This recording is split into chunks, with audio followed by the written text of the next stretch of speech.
Greetings, diners, and welcome to another edition of the Collapse Cafe here on the Doomstead Diner. Today we have an all-star cast of people who concern themselves with collapse topics. Starting on the right of your screen, Gayle Verberg is here with me today. Gayle runs the blog Our Finite World, and she's a former actuary concerning herself mainly with the questions of energy depletion, resource depletion, and its effects on our economy. After Gayle is my co-host, Monster.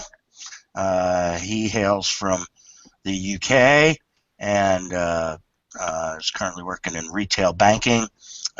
He does a lot of the audio editing for the diner, for our audio broadcasts, and also contributes fairly often on our diner forum, where most of the good conversation happens.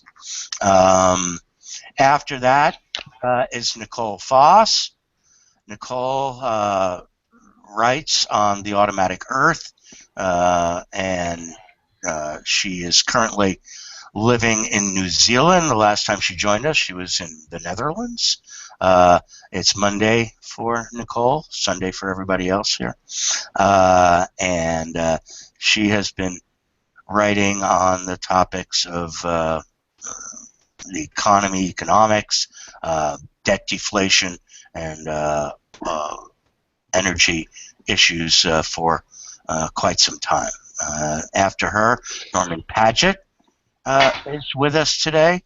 Norman is another person coming from the UK, and he wrote the book The End of, or the End of More, or The End is More, or End of More. And he also occasionally contributes some blogs to the diner. After that, Steve Ludlam is with us, or Steve from Virginia. He runs the blog Economic Undertow, and is probably most famous for his Triangle of Doom, where he managed to predict about 3 years out in advance to the month when the oil price would come a-crashing down. And so that was one of the more remarkable Nostradamus jobs of the collapse blogster. What was that? I was just lucky. You were just lucky, yeah. Well, okay. Yeah, I know. Broken clock is right twice a day. So, anyway, all right. So our discussion today is sort of a continuation of what I discussed last week with a few other guests, which is collapse prioritization. We have a lot of different things going down now, all more or less simultaneously, and all quite important things. We have, of course, the energy crisis and peak oil, which some people still deny, but is in fact a real phenomenon. And then we have aspects of terrorism and geopolitics that we talked about last week going on. There was Paris, of course, last week was a big news item. And still ongoing in many respects. Then we also have economics and what's happening with our money supply and how that's affecting just all the rest of the economy that goes on, the real economy, the financial economy, and so forth. Then we also have climate and all of the issues of our declining climate. And in fact, the reason that I came up with this topic was because I got in a discussion on Reddit. We started our own Reddit channel called Our Global Collapse. And but for quite some time I was participating on another Reddit channel, Our Collapse. And I was talking with X-Ray Mike, who runs his own blog, Collapse of Civilizations. And, you know, I was taking the people on our collapse to task for the fact that they hardly put any economics issues up at all, and at least half to more of their articles were all climate. And I'm like, you know, there's what's going to happen first here is are the oceans going to roll over New York City or Miami, or are we going to be broke or out of energy first or whatnot? There are other topics, and there should be more of a balance. That was my feeling on that. And one of the reasons that I started our global collapse. But at any rate, so let's start today with the question of our energy situation. News of this week was that our energy, or our price of oil, crashed down below the $40 handle. And besides that, we had one company, at least, Chesapeake Energy. Their junk bonds are in the toilet, essentially, and yields are spiking, and the debt across the whole energy industry seems to be reaching ahead. So I'm going to start with Nicole. Nicole, you got any thoughts about the price of oil and what's going down with that? Well, to the automatic Earth, it's been our position for a long time that we were going to see a price collapse in oil, in the same way that we'd seen a price collapse in natural gas, which is part of what led into the whole Chesapeake issue. Well, it's very much something that we've been expecting, same as we were expecting in 2008 that the price was going to fall. So in approximately 2006, we got to the point where supply and demand got tight. And when supply and demand get tight, you don't get a moonshot in terms of prices. You get high volatility. So we had the upswing to $147 a barrel, and then the 78% collapse in 5 months. Then we started the cycle again. We had another upswing. During the upswing phase, people bid up the price of commodities beyond what the fundamentals would justify on fear of scarcity. They overreach in that direction, overreach where the fundamentals would justify at that particular point. Then there ends up being a price collapse, and the cycle repeats itself again. So we're simply in the second cycle. So I think it has further to go to the downside, because at the moment we haven't seen an enormous economic collapse. I personally think that's very much on the cards, and when we do see significantly more economic impact, it's going to hit demand much further than we've seen so far. So when you have a price reversal, there are several aspects to that. It starts with speculators chasing momentum to the downside and forcing prices down, taking profits from the previous speculative upswing. Then the demand starts to fall, and that's what we're seeing now with China moving into a state of economic crisis. Demand is going to be falling for a while. We haven't even seen the point where people no longer have jobs to drive to, and factories are closing their doors in many parts of the developed world. So demand has a lot further to go to the downside. And economic crisis is also financial crisis. We're going to have a lot less money around, a lot less money in circulation. That's a characteristic of a liquidity crunch. And it's important to remember that demand is not what you want. Demand is what you can pay for. And if there's an awful lot less money in circulation and people no longer have the capacity to purchase, not just people, but companies, maybe even governments, no longer have the capacity to purchase, then demand falls a long way. And where supply is geared to the previous level of demand, and in fact, there ends up being a hole in the budgets of the producers because they're selling less. They try and make up for that on volume. So supply may actually increase for a while, even as demand is falling. You have a sense of glut. The perception of glut is enough to undercut price support even further. So you have a positive feedback loop to the downside, just as you had one to the upside when prices were spiking. Well, so I think oil prices have further to fall, but not necessarily that much further, and they may not stay low for all that long, because I think there's going to be a lot of military demand picking up as we move into increasing states of conflict. Yeah, well, it's at least with oil, it's not just a perception of glut; it's real glut. They're basically run out of land storage at this point, and you've got tankers, super tankers, sitting offshore with full loads, and they're just basically running out of places to put the stuff, and that obviously Yes. will drive the price down in It's order. temporary, though. So despite the fact that we have this temporary glut, and when we're in a state of temporary glut, people just think glut. They don't think beyond that. We're still at peak oil. This is why I call it a perception of glut, that it isn't something that is a condition that's going to last. It's a temporary condition, but people don't think of conditions as temporary. They see the temporary condition as setting a new normal, and this normal isn't going to be a long-term thing. This is just a temporary situation. So we have the sense of that we're swimming in it, and very temporarily we are. But in the longer term, of course, we're not, because we have reached peak oil, and we're going to be realizing that the unconventional supplies aren't going to do anything to resolve that situation. So it's certainly not a situation of glut if you stand back and look at the bigger picture. That's what I was trying to point out. Now, on the previous aspect of your question on Chesapeake and junk bonds, that's a particularly interesting one, because if you look at what happened with unconventional natural gas, this was basically a real estate Ponzi scheme, flipping land leases for more and more money.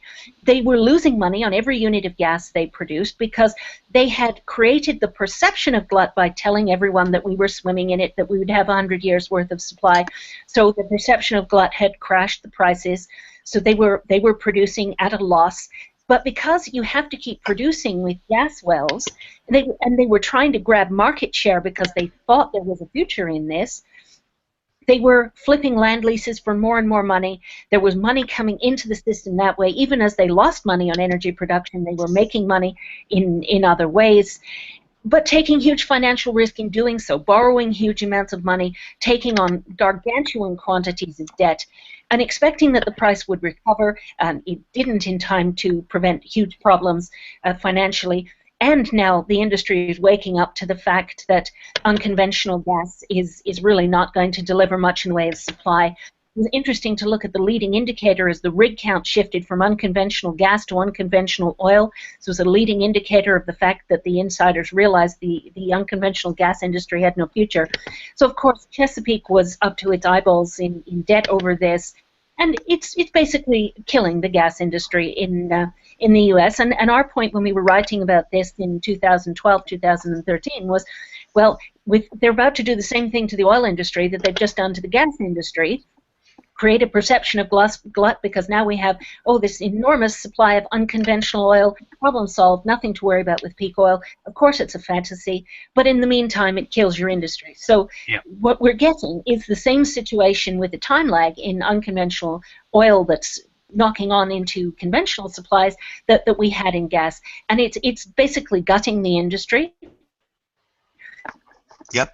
Okay. I want to move over to another one of our energy students, experts, if you will, Gayle Tverberg.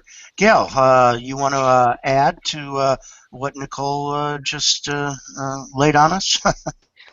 Well, I think, a lot of it I see the same way. I think that one way I would slightly differ is that I think peak oil appears as a glut. And in fact, it may appear as a glut the whole way down. We may never see something that looks very much like a shortage. What it looks like is so many people have lost so many jobs that there is not really much of anybody who is able to buy the oil, or what they're not able to buy is really the houses and the cars that use the oil. And so what happens with all of this is you start getting breaks in the system. The defaults on the loans, from Chesapeake or from derivatives related to some of these transactions start affecting the banks, and its indirect effects on the rest of the system that cause major breaks at some point in time. And I don't know exactly how quickly those happen, but I don't see a quick bounce back again. I don't see that peak oil comes from high prices. I think it always comes from low prices. That it's the low prices that drives the businesses, the oil companies out of business, and that it's basically a low price problem, not a high price problem. Just to Yeah. play devil's advocate, though, and this is something that I've heard, is like people would comment on these low prices and say this is just a normal business cycle. And while there could be a tightening in the industry as certain companies would, go bankrupt, once they go, the more financially secure companies will be able to maintain greater control of supply, and then they'll be able to make a profit as prices rise again. This is a thing I hear quite often. And what would your response be to that? This is directed at anyone. Anyone can answer this question. I guess what I would say is that, it's a situation that's, there's a difference between a cold and having cancer or something like that. And so often we've heard, you've had these prior cycles and you've had the prior cycles and you assume that things are going to work out all right, but things don't necessarily work out all right. There's a very real difference between what we're seeing now and what we had in the past, and cycles are not all alike, even though it's convenient to think that that's the way it works. Yeah, the cyclical nature of things, and also what I call normalcy bias, is very prevalent when you go around the community and talk about these things. Whether it's generational cycles, you've got Strauss and Howe's fourth turning stuff, or business cycles, Kondratieff waves, and all that good stuff. So people are always talking about these things as being cyclical, and that sort of presents a kind of a hopium to people that, hey, it's going bad now, but 10 years down the line, 15 years down the line, we'll be back on the upswing. But this time it's really different, or at least in my opinion.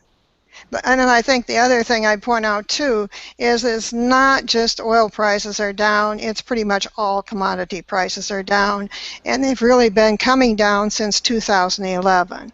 So we're talking about a long-term problem that's covering many, many commodities. So you don't expect the same kind of bounce back from that you would if it was just one commodity and just, a 6-month crash.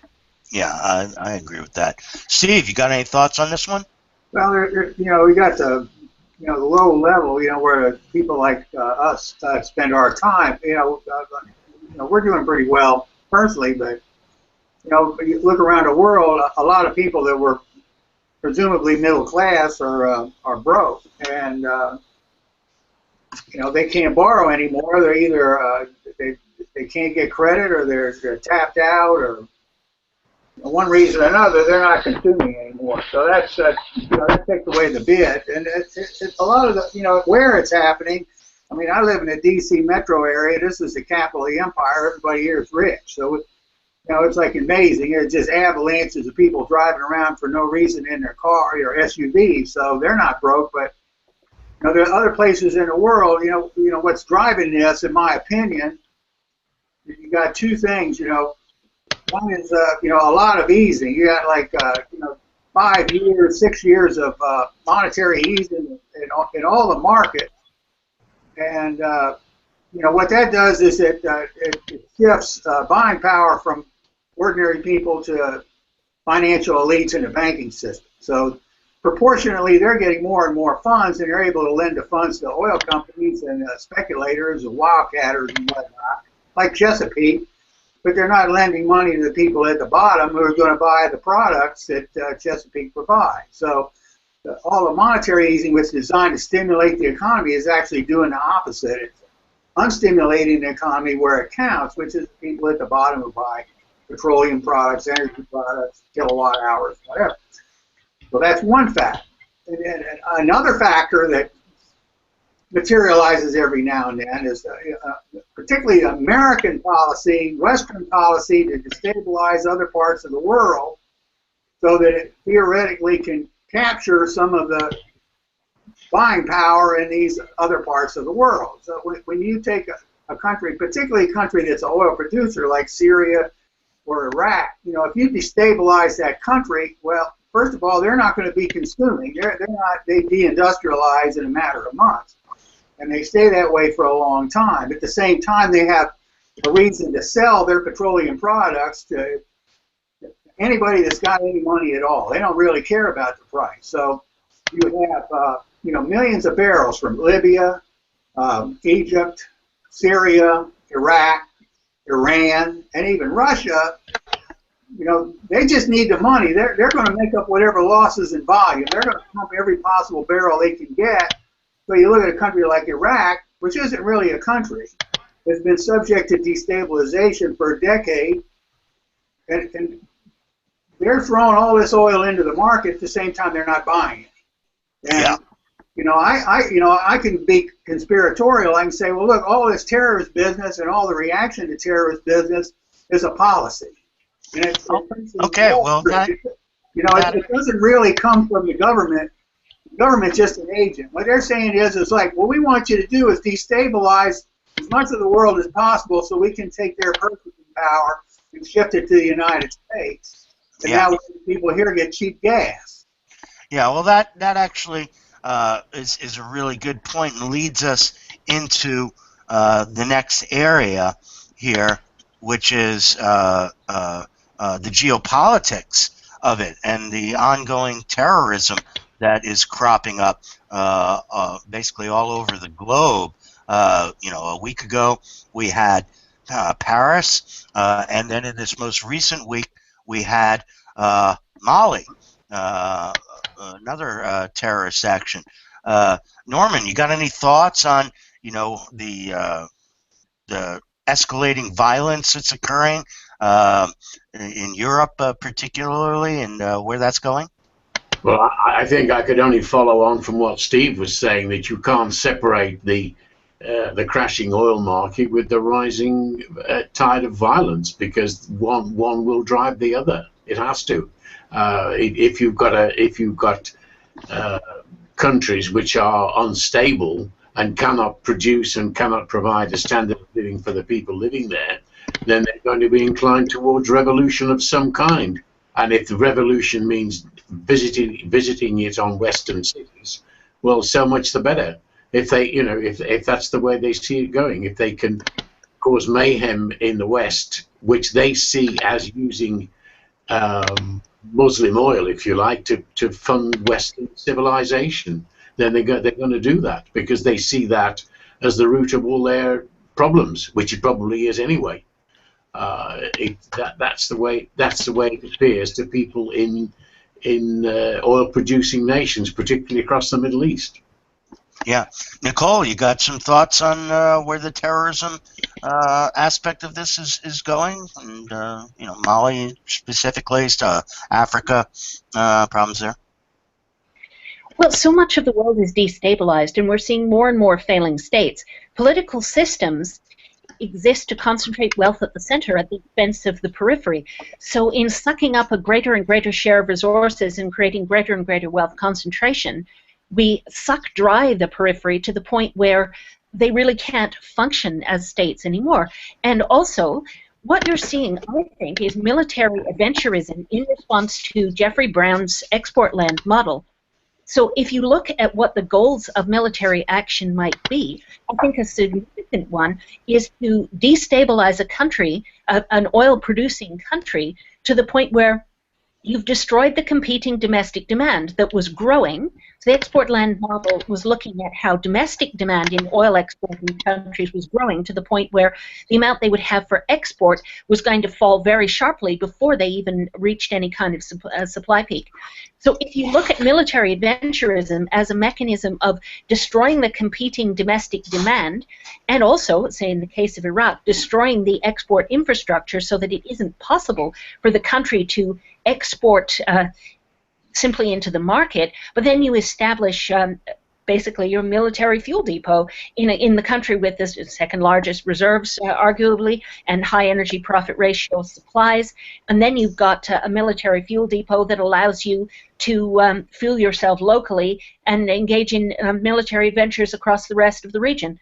So I think if you look at it as that being the goal, then Iraq was successful from that perspective. Of course, it was horribly unsuccessful from all the publicly stated goals. I don't think the publicly stated goals were actually the rationale for engaging in the war in Iraq in the first place. And of course, when you destabilize countries, you're going to radicalize people, you're going to make everyone very angry, and you're going to create a feedback loop to the downside in terms of public mood. And people who have no hope and a high discount rate, in other words, there's so much instability that the future doesn't even exist for them. They live entirely in the now. If you live in the now and you're very angry, the sort of things you do are to punish various people that you think are responsible for your situation, whether they are in fact or not responsible. And in this case, the West is responsible for destabilizing a lot of these regions. So we have created the problem that's coming back to bite us in the behind.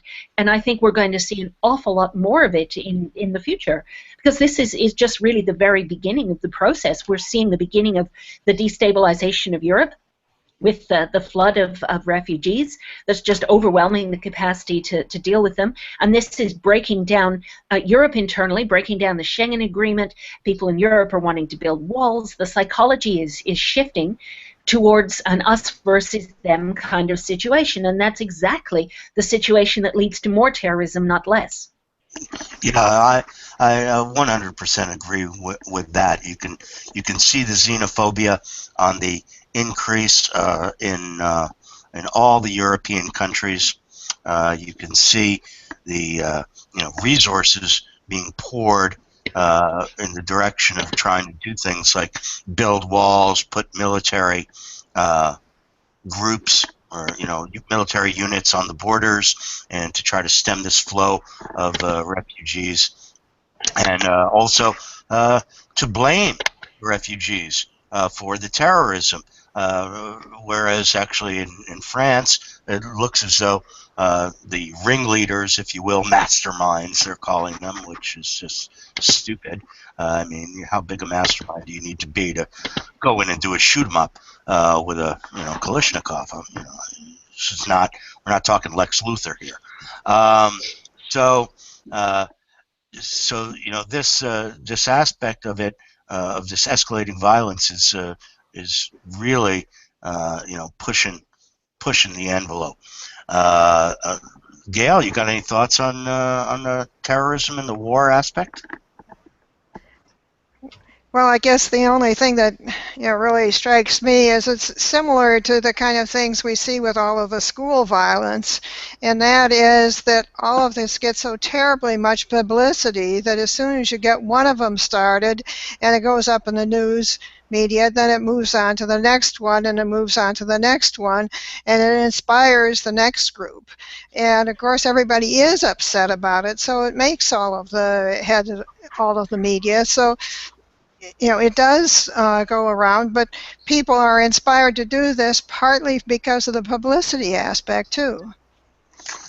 Yeah, I think a big part of terrorism is publicity. It's the more publicity you get, the more people you terrorize, right? Exactly. And so that is definitely a huge part of it. All right, well, let's move on to yet another area of excitement in the world of collapse, and that would be what's going on with our monetary system economically. The big news lately has been the fact that many countries, particularly Western industrialized countries, are attempting to get rid of cash and go all digibit, if you will, for their money supply, and all plastic. So a lot of people have trouble with fiat money to begin with, and paper money. Is this real or not real? But you're getting yet another step removed from reality when you turn your entire money into electronic digibits that are pushed around from one computer to the next, and nobody actually ever sees the money or feels the money or whatever. Steve, you want to talk a little bit first about the issue of cashless society? Well, Gayle just made a good point. You talk about terrorism. You have this big media hoo-ha about the whole thing, and the next thing you know, it just becomes something that takes on a life of its own. And we were promised flying cars. I was in the 50s. We were supposed to have flying cars, and everybody wants to have a flying car. I guarantee you, nobody's going to have a flying car. And it's the same thing with a cashless society. We're not going to have one of those either. Because it presupposes that your electronic transfer systems are foolproof and can't be hacked. And, you talk to read anything or have anything to do with computers and people in that kind of business, and all these systems are vulnerable. And, the only reason that we don't have big stories about how banks are being looted for millions of dollars by hackers is because there's no publicity on it. And all these systems are vulnerable. And the thing about cash is, as long as you don't burn it in a fire, it's enduring. You can counterfeit it, but it gets harder all the time. So, the security aspect of electronic money is questionable. And, I think the biggest reason you have a talk about this is all these banks are terrified of bank runs. And they want to be able to control capital without, going through the whole deal of capital control. So if you've got all this computerized money, you can do that. Of course, they have computerized money at the institutional level. So, in the old days, they used to have, high denomination Federal Reserve notes, like $10,000 bills and whatnot. And they don't use that anymore. It's electronic money. But you get down to the level of small businesses, individual transactions. I don't think they're ever going to get there. Not in the United States. They might do it in a small country like Switzerland. Even there, I think they're going to have problems. You got security problems, you got transactional integrity problems, and it just opens up a whole bunch of cans of worms. And if you start really examining it, the application level, I think you have a lot of problems. I mean, I've read a lot of stuff from the Fed lately, and they're talking about how they need to come up with more cash because they're afraid that as the interest rates go down, people are going to start demanding more and more cash. And using cash, as an alternative asset, like a finance asset, like a bond. A bond has negative yield, and say, well, I'll use cash instead. It's also a government bond. So, we use cash, and we use it as collateral. We issue our own, currency against it. Bank paper. We won't call it a bank, but that's basically what it is, an old school type bank where you have a storage room with a big pile of cash in it. Yeah, Monster, you got some thoughts about the Cashless Society, whether it's going to be a reality? Well, I mean, for me, it's one of those you gotta see it to believe it type of things, and I can see how the powers that be will want to push for it, but then I think a lot of it is dependent on the public sentiment. So I think the type of people who would push for it are people who are generally, they have a higher degree of trust in the government, and they feel they won't abuse the cash. They're quite well versed in using various mediums of technology, from computers to smartphones. So I think on that aspect, the Scandinavian countries are probably in a good position to take it on. Whether it can be done on time or not is another question. But as for the security aspect, I think while no system is 100% secure, I would argue that the difference in security between the transfers electronically and physical cash in a bank is probably comparable, and banks will save money with this whole system. So even if they incur some losses, it's just the cost of doing business. That's how they're going to see it. So they will just refund the odd customer who gets defrauded, but overall they will get more benefits. They'll be able to monitor your spending patterns, which is what they love, because then they can shove loads or what have you down your throat. And then that's before you even get to the government, who will like to monitor more and more people. And considering the recent events with terrorism that has been taking place, then I can see why they would want to push for it. I wonder what France will do. Will they have a much stronger policy against cash? Because let's just think about it. They're in a state of emergency until about February or something. So Oh, at least probably there's going to be, yeah, at least. So indefinitely. probably there'll be changes Well, after they terrorism get had nothing to do with cash. yeah. Terrorism was, Yeah, but who the thing knows what is, that's all about, but it had not, it wasn't a high cost operation. It's not like it cost $50 million. It's not like I'd send an aircraft carrier someplace. but the point is, No, like, but if you have to, Tony, the point Tony, isn't the cash. The point is that if you want to do these transfers, you have to register at a bank. And to register at a bank, you need to provide an address, and you need to provide some ID, and you need to be in the system. So you're much more traceable than if you're just using Like you cash always and got carry. in the back country of the United States, if people get food stamps, and it's not food stamps anymore, it's a card. So they take it to a business and they max out the card. They take everything on the card and they get a bunch of soda, cases of pop, soda pop, like Coke or Pepsi. And then they took it out, and then outside the store, they trade it. It becomes its own kind of currency. They also use laundry detergent, like Tide. You get a big bucket, a gallon of Tide, and it becomes like a $20 bill. You can trade it for stuff. So, if you can't use paper money, there's all these other things that you can use to work the same way as money. And it's all outside the grip of the government. It's just cash transactions is such a small percentage of our finance, and to focus on cash when the big criminal aspects in the United States are finance crime.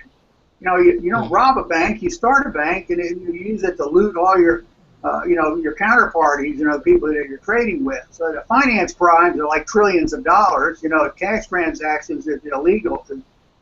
It's fairly small. Particularly what they're talking about is they want to limit cash transactions in retail stores and people's bank accounts and that sort of thing. I mean, it's like, why would they even bother with something? I can understand the merchants would want to have, they don't want to handle, they don't want to handle the money. They don't want to be going to the bank with $2,000 in receipts or whatever. I can understand where they're coming from, but this isn't what a macro problem. You don't have the central banks involved with it. You don't have governments and people like all these economists that are coming out and saying, well, we got to go to a cash society because we can have negative interest rates and blah blah blah blah blah. And it's like, well, that's not really going to work. It presumes that everybody in the country is doing business with these banks is a bunch of idiots. And the people that have money in the banks are the smartest people in the country. I can tell you that right now. The people that run in finance are a bunch of criminals. And, they're going to try to do this and that. And the public who has money in the bank, they'll say, well, fuck you, we're going to do something else. We can buy plenty of things, whether it's laundry detergent or Pepsi. I think that's why the temperament is so important. Guys. Yeah. Let me come in here and moderate a little bit, Steve. Let's let a couple other people rant on the topic of where our monetary system is going on this level, and I will just interject a couple of possible ideas and points. One on the security level is that a lot of people have touted Bitcoin as a highly secure and decentralized as well, not needing banking systems. You can keep all your Bitcoins on your own computer and all that good stuff.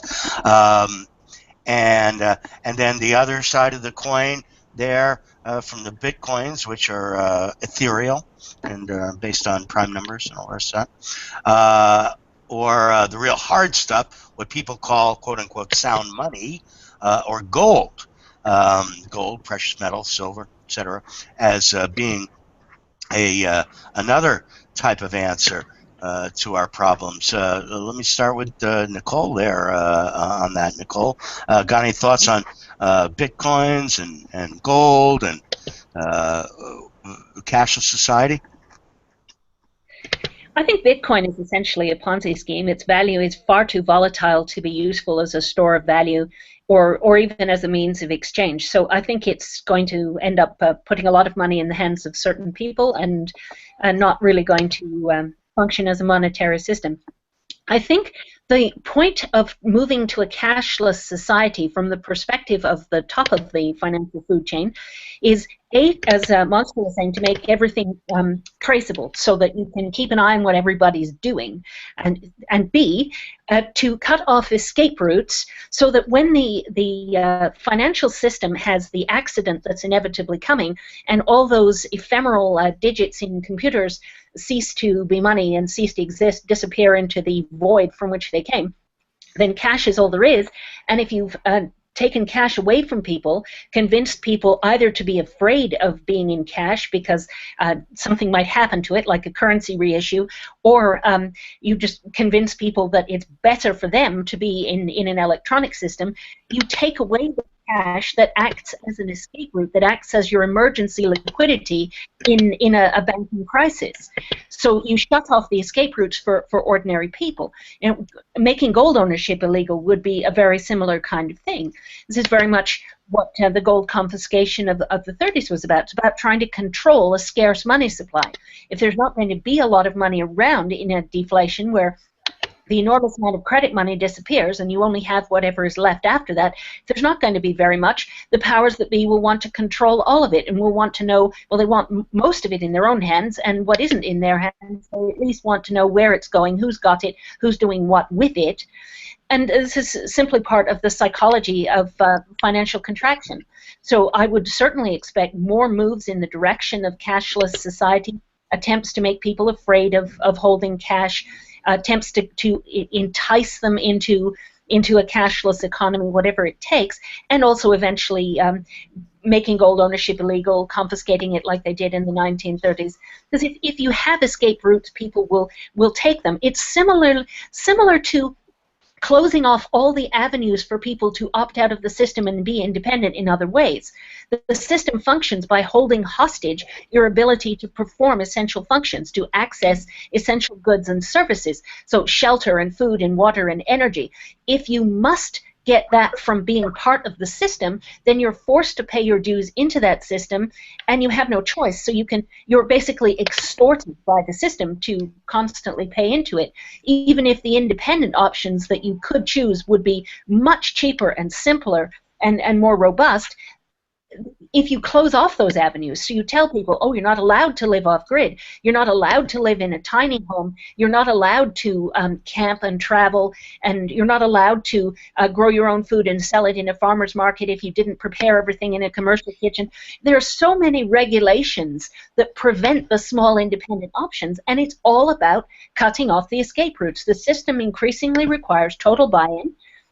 Because it's a Ponzi scheme and it requires infinite growth, if people start opting out in large numbers, or increasingly large numbers, then that's a threat to the system. So you cut off the subversive options, and that includes all forms of independence, very much including cash and gold ownership.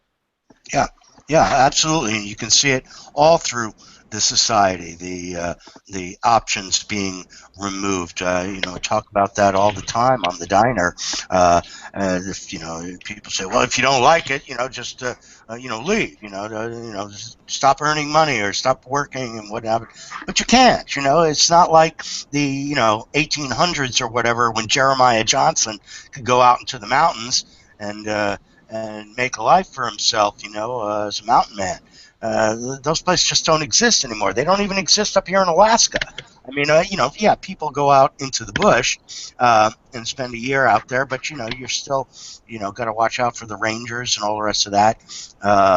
And there's just tons of regulations out there too. Gayle, you got some thoughts on the money system? Joel Salatin.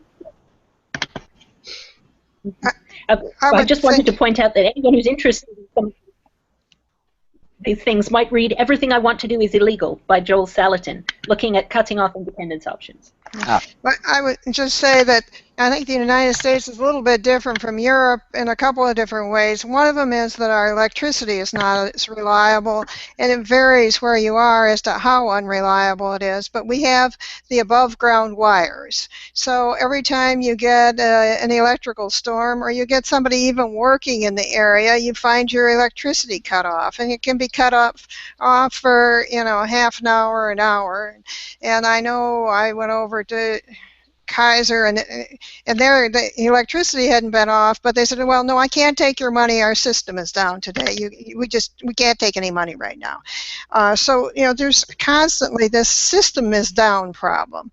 And the other part of it is in Europe, I think there's much more of a network of payments that go to people so that nobody's left out. In the United States, I'm afraid this kind of system would make it get more obvious. We've got all of these homeless people, and we've got people who are living in their cars or living with relatives, and they really don't have any income because unemployment insurance drops off after, we'll say, 18 weeks or something. It's not very long. It varies by state. And so these people don't have any kind of a network underneath them. And some of these people don't realize that they could collect food stamps and such. So the government, even if they did put this into play, they would be under great pressure, I would hope anyhow, that people would say, oh, well, now you've got all this information, you should give food stamps to all these people who should qualify that aren't, and look at all these people who are falling through the cracks. We've got this real big group at the bottom that's getting nothing, and your system is just pointing this out, and they can't sit by the side of the road with their cup like they used to. Yeah, it would be awfully hard to take a little bit of money in a cup when it's all plastic digibits. You need a card reader or whatever and whatnot. But just as far as that system going down business goes, Monsta, you work inside a bank, retail banking, and you've talked a couple of times about systems there going down. You want to relay some of those stories? Well, you're basically impotent if the system goes down. You are just reduced to apologizing, really. That's how dependent you are. You can't do nothing if there's a power cut or even a temporary fault with the networking of a bank. So, and the way things are going, it's only going to get worse. So, this is all related, I suppose, to what people are saying about interdependencies. You're highly dependent on a centralized system of electricity networks and what have you. And I think it's just like, what was that analogy? You climb up the ladder and then you drop the ladders below you, so you're just stuck at one point and you can only go upwards. Going down just means a big fall or a big crash. That's kind of the way I see it. But a lot of it is, there's different motivations. It's monitoring, it's controlling cash flow, and just reducing the amount of escape means. And it becomes a lot easier to do stuff like bail-ins if everybody is tied into a cashless society. But I can't see it working in America because I don't think people have that level of trust in the government not to abuse their powers, and perhaps rightly so. So yeah, the bail-in problem is, I think, one of the major motivators for this whole thing, and the fact that essentially your money is not your money, it's their money. You are making an unsecured loan to the bank whenever you make a deposit, and once it's in their hands, they can gamble it in any old way they choose. And the Cashless Society makes it much more possible for them to do stuff like that. All right, I want to move on now to one more topic to cover, another thing that concerns a lot of people very much, which is climate. and climate change, and how that's going to affect all sorts of things, and already is affecting all sorts of things around the world. There's a big international climate conference upcoming in Paris, and there's all sorts of talk about carbon credits and getting the world to stop putting so much CO2 up in the atmosphere. I'm going to start with Norman on this one. Norman, where do you see the climate issue and how that's going to play out?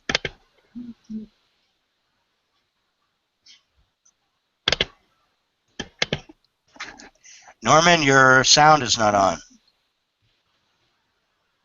Microphone. Yeah, okay, right. There you go. There you go. As I see it, everybody's employment depends on fuel burning, and fuel burning is changing the climate. So if they do anything drastic to improve, the climate change situation, you're going to cut people's employment down. You're going to cut down the factory system. You're going to cut down the employment system, and the vast majority of people are going to be out of work. You can only work by burning fuel, as I see it. Perhaps someone else has got an opinion on that, but I've thought around this a lot. And if you want a job, you've got to use energy to facilitate. Yeah, at least in our industrial society, in the way that it is organized Well, right now. every society, we're all locked into an industrial society, whether we like it or not. No matter how remote your job appears to be from an industrial society. I mean, Monster works in banking, but his banking work depends on an industrial society to function. For instance, his job could not exist without an industrial society. An industrial society means energy use. Well, I'm talking about subsistence farmers and so forth that live in some countries and whatnot. There aren't too many of them left, but there are still some somewhere. Let me go to Gayle this time. Gayle, got any thoughts on how the climate is going to affect our problems and the conference and how we balance our burning of energy with the climate issues? Well, basically, I don't really see that, just because of this connection with jobs and things, I don't really see that there's anything we can do. And even all of these ideas about, quote, renewables, what that means is we need to dig out more coal now so that we can make more of these so-called renewables. But what it does is sends up our current coal usage, the system and all of these kinds of things with the carbon taxes and things, they theoretically might have some tiny bit of effect if every country everywhere applied them. But if they don't, all it does is it sends your industrial production to countries that don't have these taxes. And the trading schemes, I don't think they get you anywhere. So my impression is that they might as well not bother with all of this kind of, we can do this and we can do that, because it just doesn't get you anywhere. We're just stuck with whatever climate effects are there. Yeah, it does appear that there isn't much that will change or can be changed. A lot of people say that we're already past the point of no return anyway. So none of these ideas really will make a difference to the final outcome, whatever that might be. Nicole, you got some thoughts on climate now that's playing out? Well, I just think there's so much destabilization going on for so many other reasons that I think is far more immediate for most people. My priority would be to look at the things that hit first. So I tend to focus on finance and on energy following on from that. It depends where you live as to which various limits hit first, however. But when I look at climate issues, I really agree with Gayle that there's nothing we're going to do about it. It's a top-down system. When people talk about controlling global issues from the top down, that's the first thing that we're going to lose the capacity to do. So it's simply nothing that comes from the top down is going to get any traction in this regard at all. And when I look at the kind of things that people might be most inclined to do about climate at larger scale, I would say that every single one of them is bad. So it's carbon trading Ponzi schemes that are going to put a lot more CO2 into the atmosphere. It's the potential for geoengineering. Let's mess with a complex system we don't really understand and see what happens, which could be catastrophic. Or it's mitigation. Let's build a tidal barrage around New York City for $6 billion and see how much CO2 you can pump into the atmosphere in the meantime doing that. Or it's eco-fascism, which is let's take everything away from the people at the bottom of the heap on the grounds of a greenwash, as if we were going to do something about climate as an excuse to put more money in the hands of the few. All the kinds of things I think people would be most likely to institute policy-wise are things that put more money in the hands of the few, concentrate resource ownership, dispossess the people at the bottom, and don't actually achieve anything for climate anyway. In fact, most of them either put more emissions into the atmosphere or raise huge environmental risks in other ways, like geoengineering does. So I think every one of those is actually a negative. I wouldn't want to encourage any of them. The only things that I think stand any chance of making a difference is a combination of economic collapse and the kinds of personal initiatives done at a collective level. In other words, everyone starts doing it, that one would do anyway from the point of view of financial crisis or peak oil. So I think given that both financial crisis and peak oil are more personal and more immediate, they are much larger motivators of changes in human behavior than trying to convince people to make personal changes on the grounds of climate change. Because if you do that, people are going to say, yes, but that's my grandchildren's problem, and it's a global issue. I'm only an individual. Nothing I do will make any difference anyway. None of my neighbors will do it, so why should I deprive myself?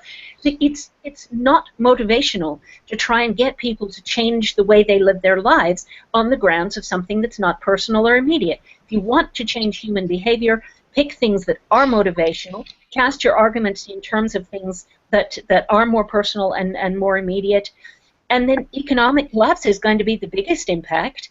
So the fact that there won't be the factories, there won't be the production, people won't be driving to jobs anymore, if anything is going to prevent climate issues, it will be that. But it's not something we would ever choose to do. I think all the things we would choose to do are neutral to negative, or fundamentally unworkable because they require a top-down system with much greater socioeconomic complexity than we're going to have. So I actually very, very rarely lecture on climate at all for the various reasons that I've just suggested. But you did ask, so you got my complex answer. Well, that's fine. But in terms of this change of behavior aspect that could both change our economics and change our climate. Steve writes on this topic all the time, so I'm going to let him spout off a little bit about it. That the main behavior that we need to change is to quit the cars and send them all to the junk heap and get rid of the cars economy. So, Steve, you want to talk about that behavior change, that fashion? Ari, you need to get rid of your car, Ari. Yeah, if I got rid of my car, then I wouldn't be able to get over to the supermarket on my electric wheels because there's too much snow on the ground now for them to function. So I need the car right now, there, Steve. You're telling me that they don't have any taxis or buses in where you are. Taxis are cars, Steve. Yeah, but you can buses are cars, Steve. You can put a lot of people. You can put a lot of people in the bus. The people in the car. There's one giant box. Weighs 4,000 pounds, and it's got one person in it. And you multiply it by all the millions and millions of cars. I mean, it's something that's easy to do. I mean, it's inconvenient, but it's one thing that. I mean, there's a lot of things you can do. I mean, on a grand scale, it would make the biggest difference. You'd just get rid of the cars. But there's other things you can do. It's not necessarily a climate So we should added together, it would propel a little momentum so that over time, like you could have a moratorium on forest clearing.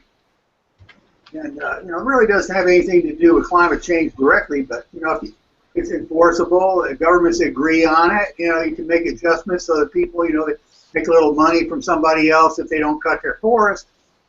You can ban two-cycle engines, like weed whackers and chainsaws and things like that, replace them with four-cylinder engines, make sure everything has a catalytic converter. That reduces other kinds of emissions. But other kinds of emissions are greenhouse gases. Work to remediate the methane emissions from the oil fields and coal mines. There's a lot of different ways you can do that. And the reason that the industry doesn't deal with this kind of remediation is because it costs like another 50 cents. So they're going to leave that for somebody else. But they could eliminate a lot of the methane emissions from oil and gas drilling, leaks. They just pass a rule and say, look, you can't do this anymore. And they can change some of the agricultural practices. They can make ship owners retrofit, prime movers that run on bunker fuel, which are highly polluting. They could, a big problem is soot. Soot that comes from diesel engines and construction equipment and stuff like that. You can design an engine that doesn't produce soot, and if they cut back on soot, they can eliminate some of the melting. It isn't related to carbon, but is related to the change in albedo. When you got soot that piles up in the Arctic regions, it contributes to a certain percent to melting. So they also say that the particulates in the atmosphere are actually keeping us cooler because they reflect off some of the heat from the that's true. I mean, sun. We don't really know. I mean, some of this stuff is being studied right now. I mean, I don't think there's enough study that's being done. They could actually spend more money on some of this basic research so they could add it into their model to see exactly how much albedo is being changed by soot, how much is on one side of the scale on the other. Of course, the number one thing that everybody should do is depoliticize this whole business, so it isn't like a right or a left, or, some kind of political football where you got, people who are responsible should know better saying, well, climate change is a fraud and that scientists are just trying to do this and that. And it's like, you have to deal with it as to what it is. I mean, it's a real emergency. We've got to deal with it in a practical way and not an ideological way. And then start Just one question, Steve. I know you're not a big fan of cars, but what is your attitude towards electric cars and hybrids and options like that? Well, the thing is, you can't take the car out of context. You got the car, you got the highways, you got the factories that make all of this stuff. I mean, it's not just one or two factories that makes a car. There's thousands of factories in line that make the components to the factories that makes components to the factories that make components to the car. So, you start adding up the energy content of things like a set of tires for one car, and it's like 10 barrels of oil. You can't have a car without oil. You can't have a road without oil. You can't have concrete and steel without oil and natural gas. You can't have all of these other things. The raw materials for all this stuff, that takes oil and gas and diesel fuel.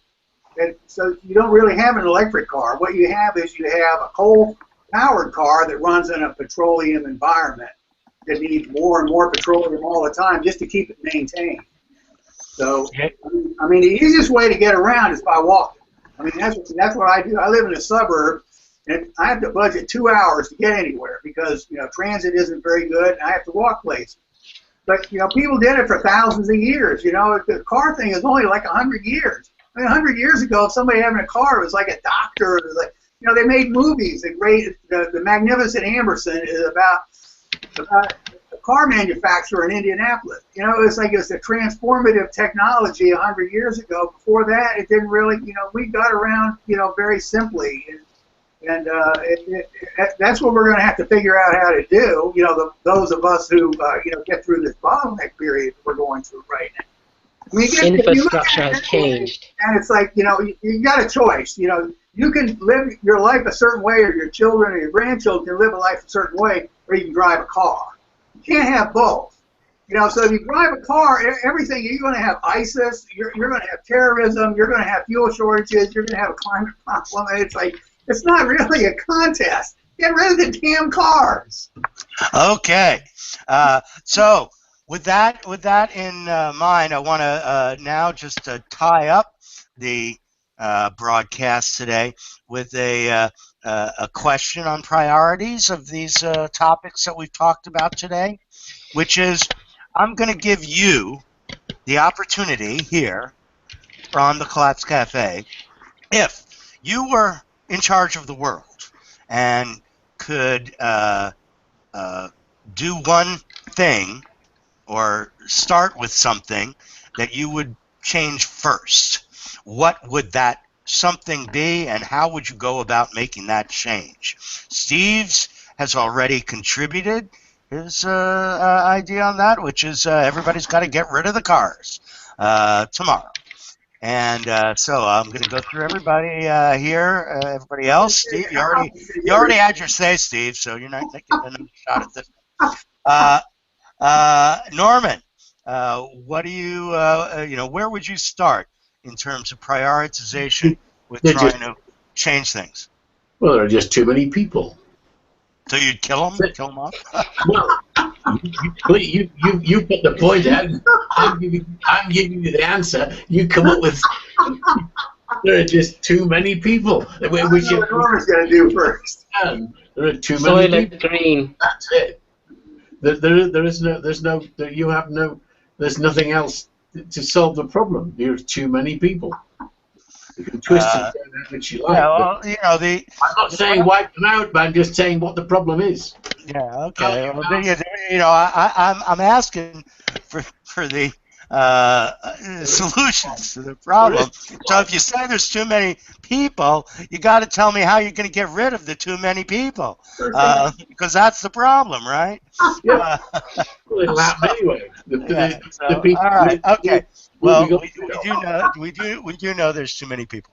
Let me go to Gayle. Gayle next. Gayle, if you could start with something before killing off most of the population, what would that be? Well, I can't say I've got good solutions either. I could just identify another part of the problem, and that's a financial system that's built pretty much like a Ponzi scheme.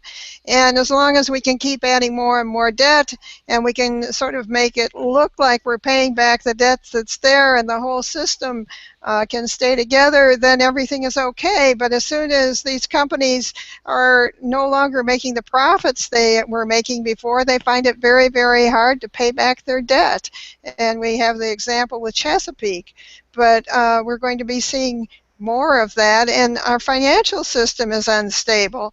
I don't think that going to an all-electronic one does anything other than what Monsta said was, taking out the, we go up on higher and higher levels and we take out the ladders from underneath ourselves.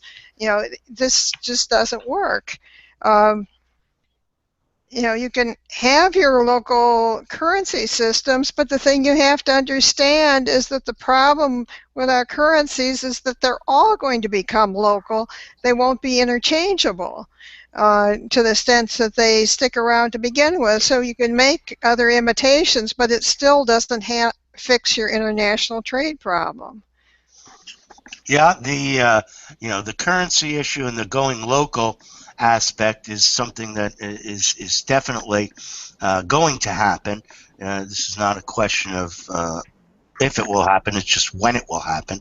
And the globalism, the type of global interchange of goods and services that we currently have is going bye-bye. It's not long for this world. There is, of course, the timeline question on these things, which is really one of the biggest bears. Not that it will happen, but when it will happen.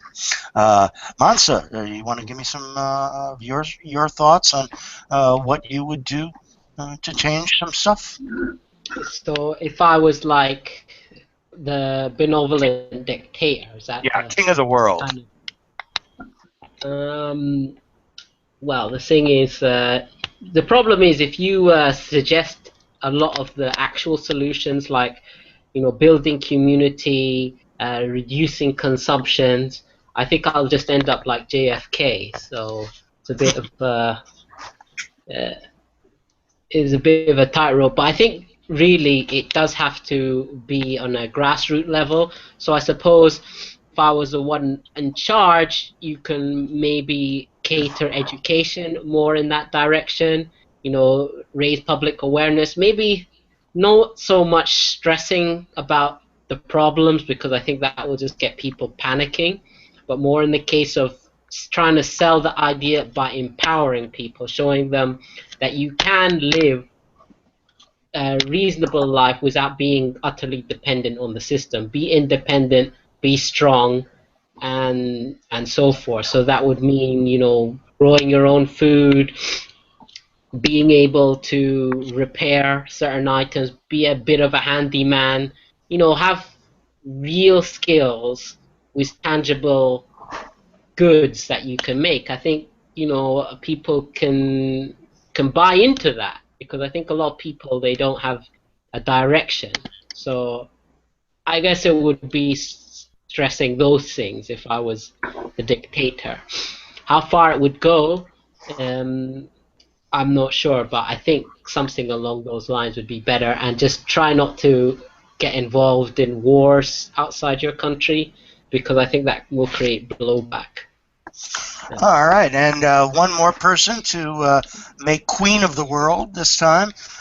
Nicole, if you were queen, how would you try to start with our plethora of problems and start well, for making starters, it better tomorrow? But for starters, I don't think there are any top-down solutions, so I don't think being queen is a very useful position to have. I wouldn't want to be dictating to anyone else as to what they should do. However, there was a lot to agree with in what Monsta said. There was a lot to agree with in what you said, where the trade system is going down anyway. And the fact that local currencies can't run an international trade system is irrelevant if you're not going to have one anyway. So I think the fact that you can't run an industrial complex society on localized finance is not a reason not to relocalize finance, because all the things that our current financial system provides are not going to be available anyway when that system has the accident that's inevitably coming. The way that all Ponzi schemes resolve themselves is with a gigantic implosion and the destruction of excess claims to underlying real wealth. Now, the changes in the world of finance happen so quickly that I prioritize finance, not because it's the only important thing in the world. I mean, obviously, natural systems are hugely important. Resource availability is hugely important. But finance hits you first, because changes in finance where assets get repriced, particularly financial assets that have no physical reality, they're subject to being repriced at pennies on the dollar almost from one day to the next. So when you can have a subsystem of reality with that kind of very short time constant for change, it is the thing that you have to deal with first, because otherwise the very first thing that happens to you is you lose all your freedom of action at that very first hurdle, and then you're at the mercy of whatever fate has to throw at you after that. So I would address financial issues first. I would do that by relocalizing finance, by encouraging independent financial systems at the grassroots level, be it savings pools, alternative trade arrangements, alternative currencies, time banking, all manner of ways to put exchange and trade back in the hands of local people. And if you're creating a local financial system, development of networks, which are the kind of things that, if anything is going to survive a period of extreme crunch, it will be those things that are not tied in the extent to which we can build relocalization in what small amount of time is available to us still, the more resilient we will be. I think that's so. Now, one really important things to understand about local currency. You're cutting out a lot now, Nicole. Is that gives you, what was that? You're cutting out a lot. Your audio is cutting out a lot. Okay. So, uh, so I'm gonna tie it up here. With the broadcast, just for myself, if there was one thing that I could do to try to resolve this issue, it would be to get rid of all of the industrial weapons that we have, from the nuclear bombs down to the Kalashnikovs, and make everybody fight it out mano a mano with atlatls and trebuchets and so forth. If you're going to kill each other, go ahead and do it, but let's do it in a manner that will not destroy the rest of the environment while we do it. If we need to get rid of the people, let's do it. Do it in a cleaner manner. Okay. And I want to thank again my good friends from the Collapse blogosphere, Nicole Foss and Gayle Tverberg and Steve Ludlum and my co-host Monsa for another great chat on this stuff. And I will be seeing all of you guys again in another time or another spot, another one of these little broadcasts that we do. I also want to invite people to not just visit us on the Diner blog and the Diner forum, but also we have a SoundCloud channel where you will find a lot of our audio broadcasts that we've done with many of these people, and my monologues, my rants that I do on just about a weekly basis on some topic. And then we have also opened up a Reddit channel, which will provide you news links to the more popular, or not popular, but more hot items that are going on in the world of collapse, be it war, climate, or economy, or whatever. So come and visit us and join with us in making a better tomorrow, if it's possible. And that's all to do this time until next time, here on the Collapse Cafe. Later, diners.